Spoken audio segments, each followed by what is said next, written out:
chance to win college football national championship in 2024, according to ESPN. Georgia at 21%, Oregon at 12.8, Texas at 11.4, Ohio State 10.5, Alabama 8.5, Penn State 6.6, Notre Dame 4.8. Yo, this list, I don't know, man. They got Georgia being a runaway. That's because Georgia brought back everybody. Everybody said, look, for everybody from Georgia, they did the old school Michigan. So I do believe that Georgia should be the run away favorites. But to be honest, that Georgia team from last year, they was hungry, and I think they coming in way more hungry. The attitude they have to win this year, I think is going to be different. They're going to deal with adversity a lot different, and I think that Georgia's team, honestly, looking at it, they may be able to make that run, but I still don't think that they're going to go undefeated. I think Georgia takes one L. I don't know where they're going to take that L at on their schedule, but because the SEC is a little unpredictable to me, especially once we get into the season, teams are going to they're spread out, the talent spread out a little bit more, and Georgia has been exposed a little bit. People are used to Kirby Smart's style. Um, look, I wouldn't be surprised if Alabama pulled the upset. I would not be surprised. I wouldn't be. I just wouldn't be because look, Georgia, people got Georgia circled just like they got Colorado. So people have Georgia circle on their calendar. They know what Georgia's going to bring. Georgia has the whole college football circle. They want to go for the trophy. They're going to get one. But do I think they're going to have an undefeated? I think they drop one somewhere on that list. The SEC is very strong. I don't even think that goes. I think one loss in the SEC is still an undefeated season in a Big 12, in the ACC. I think that's still an undefeated season, to be honest. If you lose one game in the Big 10 or in the SEC, the way that it stands now, yes, that's not a, you're still a perfect record, damn near. Just one loss shouldn't go against that. Oregon being where they are, I think that's fair. Oregon should be the ones that should take out Georgia. Oregon should be the team, but I don't know. Do I see Oregon falling the game to Ohio State, Penn State? Maybe, maybe. Look, either the Big Ten is going to be tough, but do I knock Penn State, Ohio State, or Oregon taking an L in the Big Ten? No, I don't. I don't. That's still having an undefeated season, and it is what it is. The level of competition, the teams that's out there in the Big Ten and the SEC, like you got to give them that grace. Got to give them that grace. A surprise team to win it. Penn State. Drew Aller still has. I think he's going to come back next year, so he'll get a good feel this year. I think Penn State has a better chance of going into next year taking a title than they do this year. To be honest, Texas has a lot of their guys coming back. We got a whole lot. Let's go.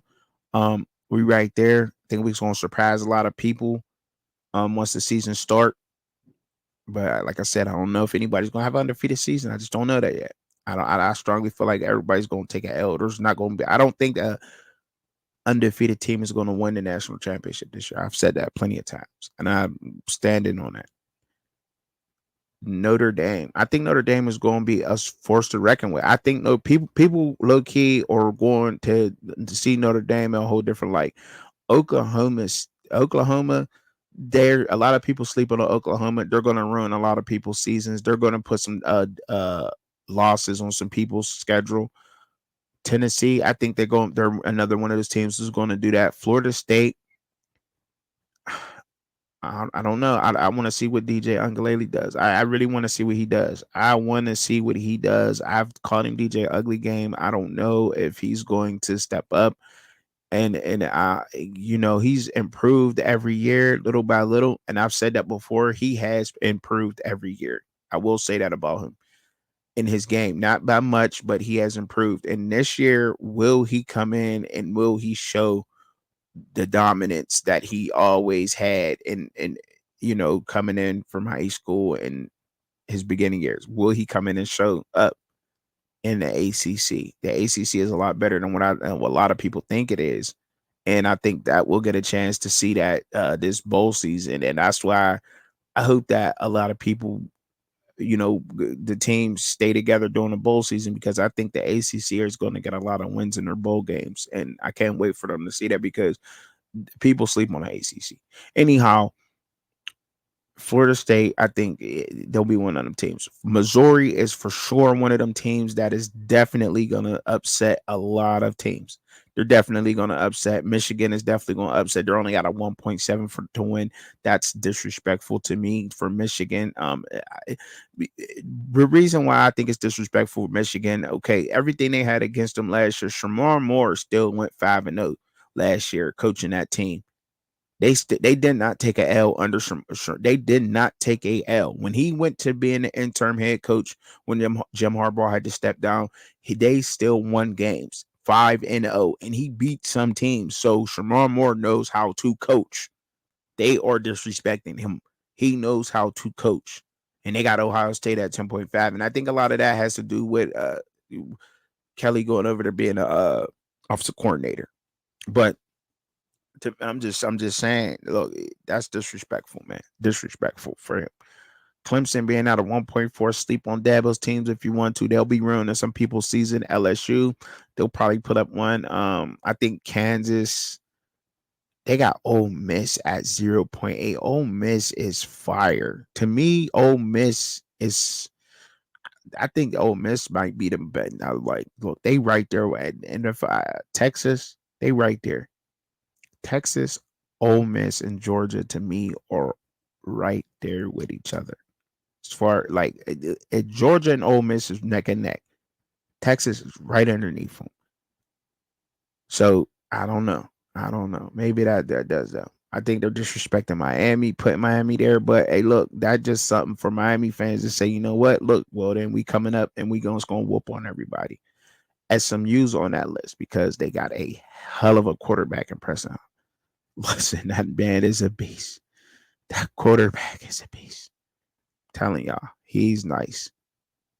Louisville's up there. I think they should. Louisville, they got a decent team. Auburn being a 0.4. I don't know. Oklahoma State, they'll be the best running back returning. Arizona, Noah Favita, going to be probably one of the best quarterbacks in the nation. Nate McMillan is receiver, one of the best receivers in the nation. I don't know what their defense gonna look like, but then you got Florida, the Gators, you got North Carolina State. I love what North Carolina State look like. I'm not gonna lie. North Carolina State, I'm telling y'all, their running game is going to be crazy. I hope that they do not put the games on Grayson McCall, because Grayson McCall to me is like a quarterback that got come in, keep his pitch count between 25, 30 a game. Keep his pitch count 25 to 30 a game. Use that offensive line that y'all got down there at North Carolina State. Play some defense. And let Grayson McCall, play out the play action. But I'm telling you, if North Carolina State could do that, North Carolina State's a dangerous team. They without a doubt could run that ball. And they got some backs. They got some backs. They're another team who's going to put up some upsets this year too and ruin some people's season.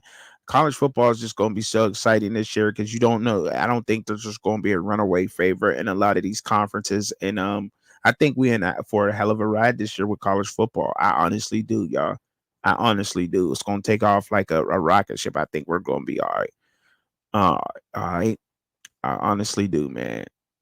Battle rap. I got